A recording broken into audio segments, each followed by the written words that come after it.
Moraï Verabotaï, chères auditrices et auditeurs, nous allons aborder à présent la paracha de Noah avec un événement catastrophique qui, comme vous le savez, qui s'appelle le Maboul, le déluge, vraiment une histoire complètement Maboul. Mais au préalable, je voudrais nous situer dans le temps qui est très important, qui a un rapport justement avec le Maboul. Nous abordons le mois de Heshvan, n'est-ce pas? Or, nous savons très bien que nous devons demander la pluie, nous, mais une pluie de bénédiction à partir du 7 Heshvan, très prochainement. C'est le jour des élections d'ailleurs.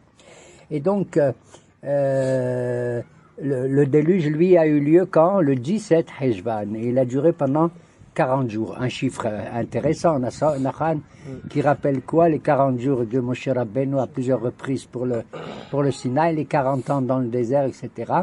Et 40 ans de l'âge d'un homme, à partir du moment où il commence à avoir la bina. Pendant chaque Rosh Chodesh, nous mettons en exergue, en valeur, la mémoire Zichrona Libracha, vraiment une des mères les plus merveilleuses, qui est Rachel Imenu. D'ailleurs, beaucoup de gens vont le 11 Heshvan, Yud Aleph Heshvan, où c'est dans la tombe de Rachel Imenu. La morte que Rachid dit, on ne sait pas quand elle est morte. Certains disent qu'elle serait morte entre Pesach et Shavuot. Et il dit là-bas, Veye Shomrim, Vav Yud Aleph Heshvan. Et tout le monde croit que ça veut dire Vav Yud Aleph, c'est le 11, Yud Aleph Heshvan. C'est pas sûr, ça veut dire Veye Shomrim Heshvan pendant le mois de Heshvan. Pourquoi Rachel Imenu, elle est attachée à la prière du Rosh Chodesh? D'ailleurs, dans le Moussaf, quand on fait la prière, comment on dit la prière du Rosh Chodesh? Raché Chodashim le'ammecha natata. Raché Tebot, Raché Chodashim le'ammecha, c'est Resh Het Lamed Rachel. Et alors, effectivement, là je vois quand on fait la bénédiction sur Rachel Imenu qui se renouvelle Be'ezrat Hashem, min'i kolech midim'a. Ve'inaich midim'a. Elle avait des dima'ot, elle avait une larme à droite, une larme à gauche de ses yeux. Le mot larme, c'est 119 comme valeur numérique. 2 fois 119, ça fait combien? 238. C'est Resh Het Lamed Rachel, d'accord? Alors quand on chante la gloire et l'éloge de Rachel Imenu, il y a une autre maman, elle est un peu retirée dans le coin, Miskina. Tu sais qui c'est? C'est Léa. Elle dit, comment on parle de Rachel? On parle pas de moi. Voilà pourquoi. Pendant le Rosh Chodesh, on lit le Hallel. Et là, je vais m'énerver, comme d'habitude, parce qu'il y en a beaucoup qui font pas la bracha, Baruch Ata Hashem, Likro et Hallel. Alors que nous, les Sfaradim, on avait l'habitude de le faire. Contrairement à Rambam qui dit c'est un minhag, on ne fait pas obligé de faire la bracha dessus. Pourquoi je dis ça?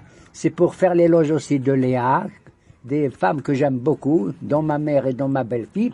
Eh bien, Léa, ça s'écrit comment? Lamed Aleph He, c'est les rachetébot de Likrot et Hallel. Ta ta ta ta. Voilà pourquoi ce mois est très important. Pourquoi il est important? Quoi? Plus que Tishri ou Nissan? Pendant Nissan, ça a été la construction de quoi? Et l'inauguration du Mishkan de Moshe Rabbeinu, du temple. Pendant Tishri, ça a été la construction et l'inauguration de quel temple? Le premier avec Beth HaMikdash, avec qui? Avec Shlomo HaMelech, d'accord? Et pour certains, en Kislev, ça a été du temps de Ezra Nehemi, le deuxième temple. Maintenant, le Beth HaMikdash qui va être construit, le troisième, tu sais quand? Pendant le mois de Heshvan. Incroyable mais vrai. C'est-à-dire pendant notre période à nous, maintenant. Heshvan, qui selon le Mazal, dépend du quel Mazal? Akrab, c'est-à-dire le scorpion. Aboren Bomaim, Avalesh Akrabim. Mais c'est Ezrat Hashem, on est dans un monde où il va y avoir du Maïm et pas des Akrabim. Et c'est en fonction chez les 12 mois de l'année en fonction des 12 tribus d'Israël. Et la tribu merveilleuse de Heshvan, tu sais pourquoi je dis merveilleuse? Elle a l'air comme ça effacée. Tu sais pourquoi? C'est Ménaché. D'accord? Quand Yaakov Abinu, il a béni les deux petits-enfants de Yosef, et Simra Elohim qu'Ephraïm et Chimnaché, que Dieu fasse que tu ressembles à Ephraïm et Ménaché. Je comprends pas, Yosef, il a dit, papa, c'est Ménaché l'aîné. Pourquoi tu mets ta main droite sur Ephraïm et la gauche sur la droite? Il lui a dit, Adak, il bénit, je sais, mais celui-là, il va jouer son rôle de manière cachée, pas de manière visible comme Ephraïm. Voilà pourquoi Moshe dit à Yoshua de séparer la tribu de Ménaché en deux. Une, elle est en Eretz Kenaan et l'autre, elle est de l'autre côté du Jourdain. C'est pour faire le lien entre les Hilonim d'Ephraïm et les Datiyim de Yehuda, etc. Ménaché qui veut dire j'étais oublié. Non, un juif n'oubliera pas. Grâce à toi, mon cher Ménaché, qui est le mazal du mois de Heshvan, avec le scorpion et tout ça, on reconstruira Be'ezrat Hashem, le Bet HaMikdash. D'ailleurs, je tiens à dire que certains, ils appellent le mois de Heshvan comment? Mar Heshvan. Et ils traduisent comment? Excusez-moi, bande de je sais pas quoi. Ils disent c'est un mois qui est mar, qui est amer. Bande de rien du tout, vous comprenez même pas. Vous savez pas ça veut dire le mot mar? Mar, ça veut dire une goutte d'eau. Mar, ça veut dire des gouttes de pluie. Et voilà pourquoi c'est rattaché au mot Heshvan. Les gouttes de pluie qui tombent pendant Heshvan, à tel point que la pluie qu'on va accueillir Be'ezrat Hashem, on dit, nos hachamim, Gedola Yeridat Geshamim Yoter Mitchiyat Hametim. Que la pluie, elle fait ressusciter dans la terre qui est morte apparemment, la nature morte, Nachon, elle donne une renaissance de tout ce qu'on a besoin au niveau de l'agriculture, au niveau de la nourriture. Donc, Mar Heshvan est un mois excellent, absolument merveilleux. Et je tiens à dire, c'est un hidouche de ma part, c'est pas par prétention. Le mois Heshvan, tu sais quelle est la gematria du mois Heshvan? C'est 364. Hetshin Vavnun. Nachon? Ne confond pas avec Heshbon. Heshban. Eh bien, 364 plus le collège, ça fait 365. Et ceci correspond à quoi? Shin Ser Samre, aux 365 jours de l'année. Et les 360 guidim, 65 nerfs que nous avons dans le corps. Comment nous devons vraiment réagir, mamash. Ça veut dire, pour ainsi dire, dans ce temps qui apparemment est automnal et hivernal et tout, se cache la vie par excellence, Béhémet, la vie de tous les temps de l'année, de tous les jours de l'année. Et ceci, c'est pendant le mois de Heshvan. Il y a ratson que le Beth Amikdash soit construit le plus tôt possible, quand? Pendant ce mois de Heshvan qui correspond à Ménaché. Moraï Verabotai. Prions, on n'a pas besoin de prier pour que le déluge, le Mabouli tombe comme ça a été catastrophique du temps de Noah al-Miskin, d'accord? On n'a pas besoin de prier. Pourquoi? Parce qu'Akadosh Baruch Hu, il a promis, après le déluge et la catastrophe, d'avoir effacé toute l'humanité, sauf 8 personnes. Qui c'est les 8? Noah et sa femme, Shem, Ham et Yafet, tes enfants et leurs femmes. D'accord? Il a dit, voici, je vais vous donner un signe. À chaque fois que vous voyez le kéchet, l'arc-en-ciel, j'avais envie de vous faire je sais pas quoi, mais je me retiens. Et le kéchet, il ressemble à un arc dont la flèche, elle est dirigée vers le haut et pas vers le bas. Si je dois vous faire du mal, je ne vais pas envoyer la flèche sur vous, mais je vais l'envoyer sur moi-même. Besséder. Maintenant, qu'on le veuille ou non, eh bien, on est obligé d'aborder.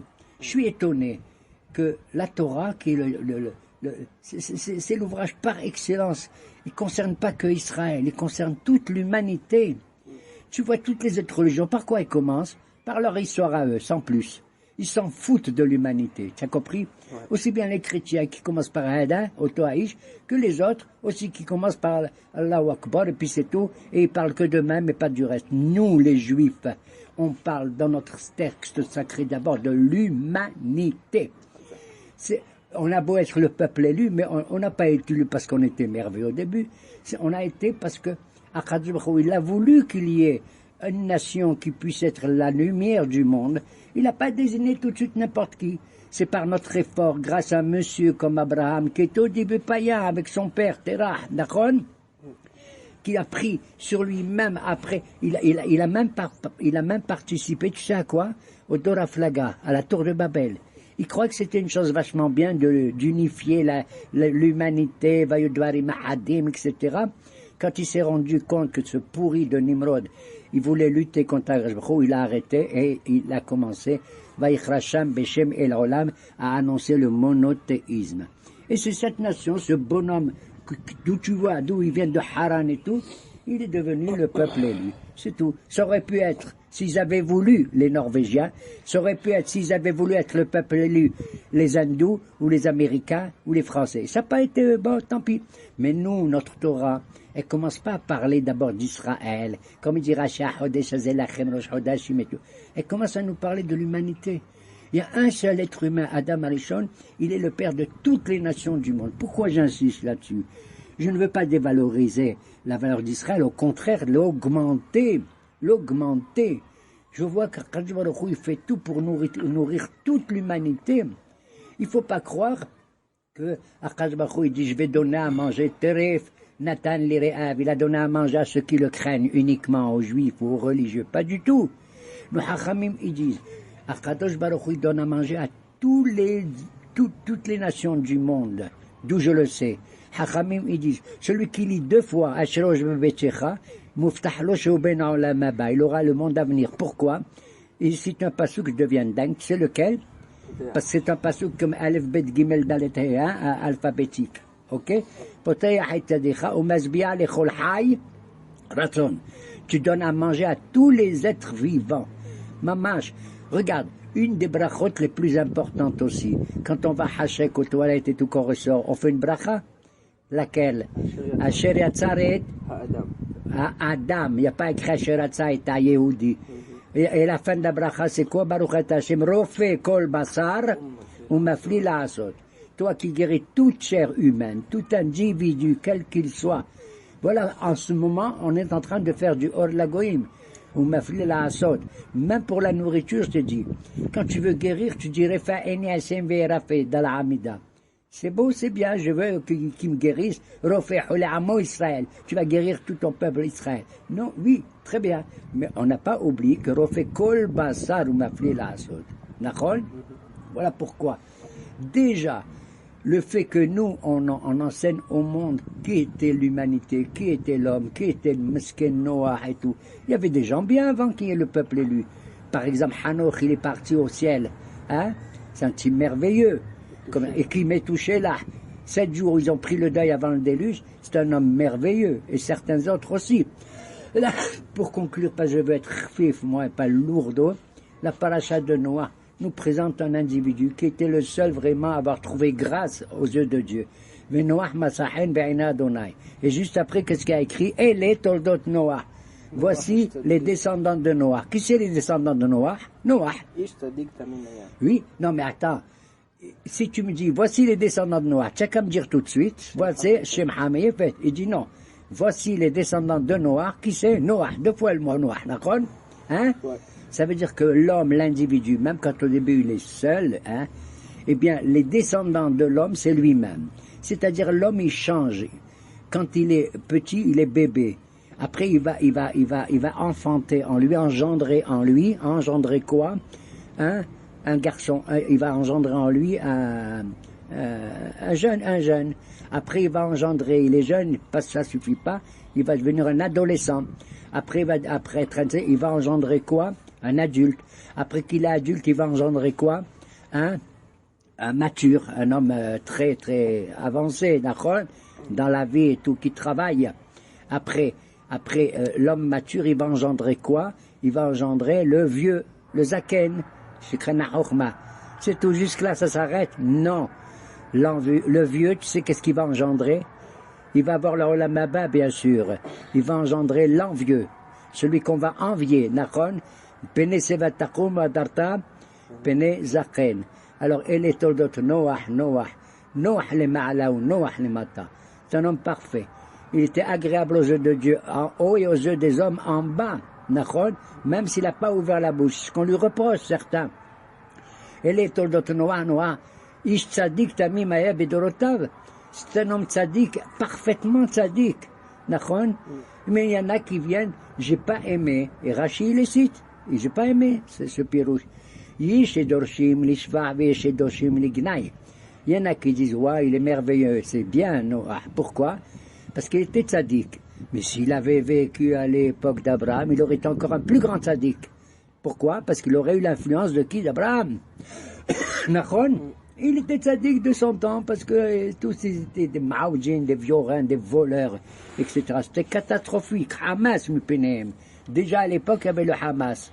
Et le Hamas, c'était le Gezel surtout, le vol, ils se volaient entre eux. Nachon, eh bien, ceux qui font l'éloge de Noah, bon, ça va. Mais il y en a qui font, au contraire, ils disent l'ignaï. Ils disent, oh là là, tu parles, Noah, il était tzaddik de son temps. Mais s'il avait été du temps d'Abraham, il aurait été même pas considéré. Nachon, kloum. Je n'aime pas ce pirouchim. Parce qu'un homme, il est ce qu'il est dans sa génération, point à la ligne. Tu vas pas dire, oh là là, tu aurais dû vivre il y a 5 siècles, tu aurais dû vivre dans 20 ans. Non, je vis dans ma génération à moi. Comme disent nos hachamim, yiftah bedoro que Shmuel bedoro, Et même ceux qui font l'ishba, qui font l'éloge de Noah. Ah, il était comme ça, tzaddik, mais s'il avait été du temps d'Abraham. Qu'est-ce qu'il avait été du temps d'Abraham? Il a vécu de son temps, basta, maspik, bémet. On vit chacun avec nos capacités. Il y a des juifs qui ont des mitzvot par rapport à Dieu, d'autres qui ont des mitzvot par rapport à leur prochain, et d'autres qui s'améliorent eux-mêmes. Tu comprends? Il y a trois dimensions. Et les Toldos, Tamim Haya Bedorotav. Qu'est-ce qu'il y a écrit après? Et Elohim italech Noah. Noah, il marche que le bon Dieu. Qu'est-ce que tu lui reproches maintenant, les Gnaï ou les Shvach? D'accord? Ok? Tu sais que j'ai autre chose que je n'aime pas. Moi, j'aime les gematriotes, les rachetébot, et les sophétébot. D'accord? Les anagrammes. Quel est l'anagramme de Elohim italech Noah? Les sophétébot, la fin des lettres, c'est quoi? Mem, Chaf, Het. Et tu lis à l'envers, ça donne quoi? Hanna. Non. Hinnam. Hacham. Elohim, italech, c'est Chaf. Noah, c'est pas Het, c'est Chaf, Yeblid. Comme je ne peux pas supporter, surtout les Sfaradim qui confondent le Het avec le Chaf. Voilà, Chacham. Non, il était Chacham. Alors il y en a qui vient et me dit, il y a écrit Kaf, Het, Mem. Mais c'est Chacham à l'envers. Ça veut dire que c'est un Chacham à l'envers. J'ai pas aimé ce pirouche. Ça veut dire qu'il est devenu Chacham après les événements. Bedi Avad, c'est à l'envers, tu as compris? Pourquoi? La Torah veut me dire miskin et tout seul. C'est vrai qu'il aurait dû ouvrir la bouche, qu'il aurait dû dire comme Abraham, arrêtez, il n'y a qu'un seul bon Dieu et tout ça. Mais qu'est-ce que tu veux que j'y fasse? Il ne peut pas ouvrir la bouche. C'est son caractère, c'est comme ça. Mais il a ouvert la bouche, on ne le dit pas, mais même tu sais combien de temps il a mis pour construire une teba? Le bon Dieu dit, tu vas faire une teba parce que je vais effacer le monde entier. Terminé. C'est combien de temps il a mis pour faire la teva? Combien de temps? 120 ans. 120 ans. Quel âge il avait à ce moment? C'est incroyable. C'est incroyable. Il a accouché, il a engendré, il a eu des enfants les 3 quand il avait 500 ans, d'accord? Et pendant 120 ans, Noah, il se met à construire. C'est lui qui va qui va casser les arbres, qui va faire des plans. Tu sais, c'est incroyable. Combien de temps ça a pris? Les gens, ils viennent le voir, ils disent, mais il est fou, ça. Qu'est-ce que tu fais, Noah? Il leur dit, je suis à faire une teva, un arche, un bateau. Il dit, pourquoi? Que le bateau, c'est sur terre. Il leur a dit, parce qu'il va y avoir de l'eau, croyez-moi, et ça va être catastrophique. Ils ne le croyaient pas, ils se moquaient tous de lui, Nachon. Il leur a dit, je vais faire ce qui s'appelle une teva. Comment on appelle une arche en hébreu, teva? Qu'est-ce que ça veut dire, teva? En hébreu, qu'est-ce que ça veut dire tu vas faire une teva? Au lieu de dire tu vas faire une onia. Teva, c'est une lettre ou c'est un mot, d'accord? D'accord? Teva. C'est comme Mila, c'est comme tout ça. Eh bien, après, dans la paracha, Akadosh Baruch Hu, il lui dit tu vas rentrer dans la teva quand c'est le moment. Et la teva, c'est un mot. Tu vas t'abriter derrière un mot. Quel est le mot qui va protéger le plus Noah et ses enfants et ses femmes? C'est quoi? Le nom de Dieu. Teva, c'est le nom d'Hachem. D'ailleurs, c'est pour ça qu'il a un enfant qui s'appelle Shem aussi. Hein? Bon. Et donc... Non, c'est écrit dans la paracha. Il a fait Yutke Vavke. D'où je sais que c'est Yutke Vavke. C'est d'après les mesures de l'arche, les midot de la Teva. Dans la Torah, il est écrit, Noah, tu vas faire une arche. Tu sais combien elle doit être longue, la longueur? Shlosh me'ot ama, 300 coudées. 300 coudées, d'accord? Ça veut dire à peu près en français, ça veut dire 150 mètres, la moitié. Et tu vas faire la largeur de la teva, combien? 50 Hamishim Ama, 50 coudées. Bon, 350. Et puis l'autre, la hauteur, Shloshim Ama, 30 coudées. D'accord? Alors, quel rapport avec la teva du bon Dieu, que c'est le nom de Dieu qui te préserve de tout. Tu vas, pour ainsi dire, rendre physiquement, écrire physiquement avec du bois le nom de Dieu. C'est ça la teva. D'où je sais. Parce que Yud, He et Vav, du nom de Dieu, c'est combien? Yud, 10. He, c'est combien? 5. Et Vav? Tu fais Yud, Kafoul, He, 10 fois 5. 50. C'est quoi? La largeur de la teva. Hamishim Ama. Maintenant, Yud, Kafoul, He, Kafoul, Vav, 10 multiplié par 5, multiplié par 6, ça fait combien? 50 fois 6, c'est 300. 300. Maintenant, He, Kafoul, Vav, 5 multiplié par 6, Hey, Kafoul Vav. oui. 5 fois 6. 30. Tu as vu ici les mesures? Les mesures de la teva, c'est le nom de Dieu, pour ainsi dire. Tu as compris? Exactement ça. On doit être tous protégés, bien sûr. Il faut qu'on ait une belle maison, il faut qu'on se protège de tous les problèmes qu'il y a dans le monde. Mais celui qui te protège, Adonai Ishmorcha Mikorra, Ishmor Nafticha. D'accord? Baruch ata beboecha ou baruch ata betzetecha. Quand tu rentres dans l'arche, tu dois être béni. Et quand tu sors aussi. Tu sais que Noah, il n'est pas sorti de la teva. Combien de temps ça a duré qu'il était dedans dans la teva? Hein? Ça a duré presque 2 ans. Il est rentré le 17 Heshvan, et 12 mois. Et il est ressorti quand? Le 27 Heshvan. D'accord? Exactement, c'était l'année solaire, luno-solaire. Et il n'est pas sorti, même quand l'eau avait disparu et tout, qu'il avait envoyé, tu te rappelles, le Horeb, le corbeau, et après il a envoyé la Yona, comment elle s'appelle, la colombe, le pigeon. Et il est revenu avec une branche d'olivier et tout, à la fin, au bout de 2 fois. Et pourquoi une branche d'olivier? Parce que il a dit, je l'ai prise, tu sais d'où? d'Eretz Israël. D'après le prophète Ereskel, le monde entier a été touché par le Maboul, sauf Eretz Israël. Lo Gushama Velo Tohara. D'accord? C'est un midrash, c'est possible. D'abord, c'est impossible. Et alors, voilà que Noah, il ne sort pas de la teva, alors que la terre était sèche, il attend. À tel point que Hachem lui dit, Tsemina teva, yalla, sors de là-bas. Il y a une chanson là-dessus, je crois, Tsemina teva. D'accord? Alors, il n'est pas sorti de la teva. Alors, une chose étrange, et c'est comme ça qu'on va conclure, peut-être, quand il est rentré dans la teva, c'est écrit dans la Torah, il avait quel âge? 600 ans, 6 siècles. D'accord? Et quand il est sorti de la teva, il s'est passé combien de temps, j'ai dit? 2 ans. 1 an. 1 an. Pourquoi tu dis 2 ans? 1 an. Donc, quand il est sorti, quel âge il avait? 601. Et qu'est-ce qu'a dit la Torah quand il est sorti? Il avait 600 ans. Je n'ai rien compris. Il a passé 1 an. Tu dis, il est rentré à 600 ans. Et quand il sort, tu dis, il avait 600 ans. C'était 601. Alors, comment on peut répondre à cette question? Tout simplement. Un homme qui est enfermé dans un monde clos comme ça, avec les animaux et tout, Nachon, il a perdu la notion du temps. Pas seulement il a perdu, le temps lui-même s'est arrêté. Le soleil et la lune et les astres, ils ne fonctionnaient pas pendant le Maboul comme il fallait. D'habitude, le soleil, d'où il sort? Du Mizrah, de l'Orient. Et il va se coucher à l'ouest.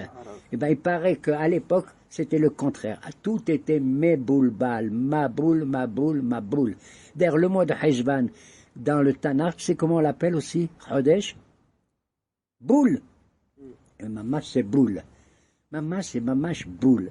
Et bien, Moraï Verabotaï, il raconte que justement, même si on ne mérite pas ou qu'on le mérite, on voit l'arc-en-ciel, on voit le Keshet qui est juste après le Akrav dans les astres, et qu'Achajrou, il nous délivre de tout ça, et que nous fassons tous Teshuvah comme d'habitude, lentement, lentement, lentement, et que Akadosh Baruch Hu fasse que la pluie la plus bienfaisante nous tombe cette année encore pour nous tous et pour tout le klal Haolam. Amen ve Amen.